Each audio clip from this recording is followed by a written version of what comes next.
Hey guys, Scott back again with a new beer dissection video. Coming back to Long Island for this one.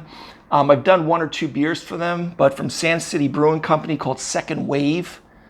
Okay, it's their Imperial IPA or double IPA coming in at 8% alcohol, which again, usually I think I'm a little rusty in my numbers, but 7.5 to 10 is double IPA, Imperial IPA territory, and somewhere between 70 and 100 IBUs. This one doesn't give me the specific IBU units, and remember IBUs are International Bitterness Units, but I'm sure they're somewhere in that same ballpark. So again, I know they're in Northport as well as in Bayshore. I believe they have a brewery down there, or maybe a tap room. I haven't physically been at the brewery yet, but I do recall my other two beers that I have done for them. Again, take a look at that under my What Is Styles. I have good memories of them being high quality IPAs. So that's pretty much it. Pretty snazzy can here. Let's crack this bad boy open. Just using a typical tulip pint glass, nothing too crazy. Probably would use a regular tulip or something stemmed with some surface area that would taper to the top a little bit, probably to get this. With most of my IPAs, I say the same thing. So let's pour this out and take a look at it. All right, so what are we getting here? I'm pouring a little aggressively. Maybe the beer's a little bit warmer too, but several inches of head, more than I would particularly want, but that's my fault. White to light tan head. The beer is looking kind of a hazy, light to medium gold color. Actually, on the camera, it's looking more gold. In front of me here is probably looking more like a darker straw. I don't want to split hairs, but that's what we're looking at. Definitely hazy. I don't know the grist on this beer, but again, if you've watched more than 2-3 videos of mine, I talk about with IPAs, especially New England or hazy IPAs or juicy IPAs, which I'm suspecting this one is. A lot of times they use oats and wheat with some of the proteins that helps produce some of the haziness to it, as well as the hops and the matter and the polyphenols from that also create it. Okay, but very nice looking. Okay, let's take a sniff of the aroma. Oh yeah, this is like tropical fruit. Maybe a little citrus with grapefruit, but I think the tropical fruit dominates here.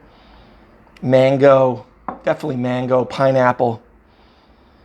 Okay, a little, almost, usually I'm going to perceive like this pithiness on the taste buds, but I almost get this on the nose, kind of the aromas are almost even giving me a little bit of astringency nasally, orthonasal.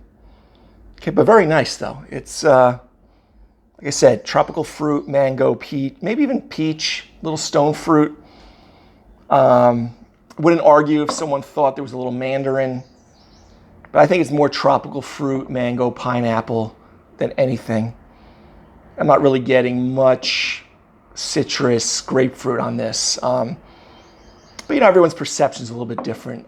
If you have a different one, feel free to chime in on the bottom of this post.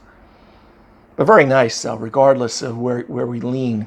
I'm suspecting, we kind of got that white bread, the typical white bread, flour, doughy malt profile, maybe a subtle light toast. But from looking at the color of the beer, we're not going too deep with the malt flavor and aromas here.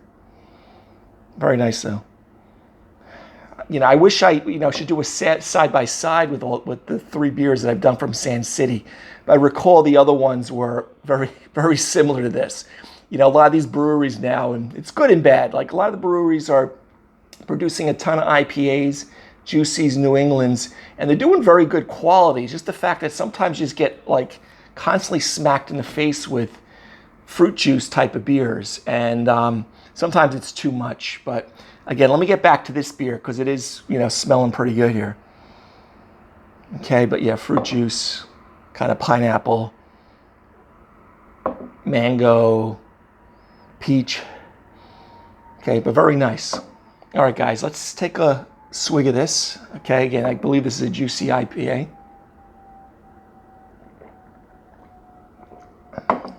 Yeah.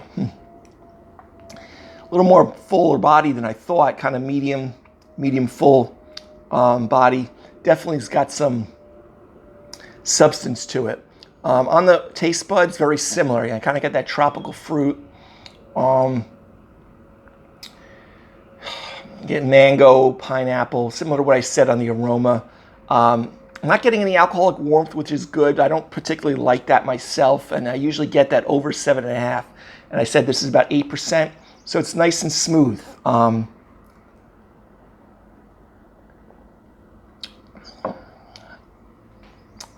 Pretty low to moderate bitterness. I actually was expecting a little bit more in bitterness there. But because it is a juicy, hazy New England, there's no written law on it, but a lot of times those will have lower perceived bitterness than, say, your West Coast IPAs, which, again, I've talked about this in other videos. So the bitterness is probably not much more than moderate. It probably isn't at 70, 80, 90 IBUs. It's probably sitting more like 30 or 40, but since this is 8%, they're using a lot of malt, so they have to get a little bitterness there, or you'd be having this cloyingly sweet beer. With that said, there is definitely some residual sweetness here. So besides getting the effects of the malt and the hops and the fruit juice and stuff, it actually has some back end sweetness here. I don't think they're sweetening the back end. I just think it's just the amount of malt and probably attenuation of the yeast from fermentation character. But very good, guys. I mean, I don't want to get distracted. Sometimes I start analyzing things and it sounds like I'm being critical, but it's really good. I do a little retronasal. I kind of perceive a little more peach. But still very good. But again, definitely medium bodied. Probably got to drink these very conservatively, being at 8%, but excellent. If I was going to rate this beer, I'd give it an A. I think it's well made, juicy, hazy IPA. If you want some bitterness and more pronounced bitterness, and you like a little more malt backbone, look towards like West Coast IPA. This has some light malt flavors, bread, dough, maybe a light toast, but it's definitely you're getting hit a little more with the tropical fruit, pineapple again, maybe a little peach, mango, but it's very pleasant overall, guys.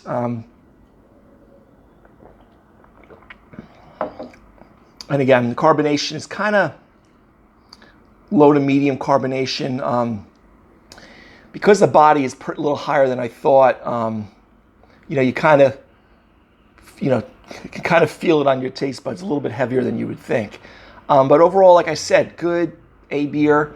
Highly would recommend them. And again, I would have to do a side by side with the three that I've done, but I've been pleasantly surprised. I shouldn't say surprised, but I've been pleasantly happy with the three beers that I've had from Sand City Brewing Company. Anyway, guys, this is a kind of your fruit juice bomb. So if you like your peach, mango, pineapple kind of juice fruit type of IPAs, this beer would definitely be for you. If you want a little bit more sharp bitterness, look for your Sierra Nevadas or something like a West Coast IPA or a regular American Pale Ale. This bitterness is a lot lower than that, but it's still very good, guys. Okay, so anyway, the beer dissection today was from Sand City Brewing Company, second wave. I'm sure I've had it pop over my shoulder several times, but highly recommend it, guys. All right, till the next beer dissection video. See you next time. Take care.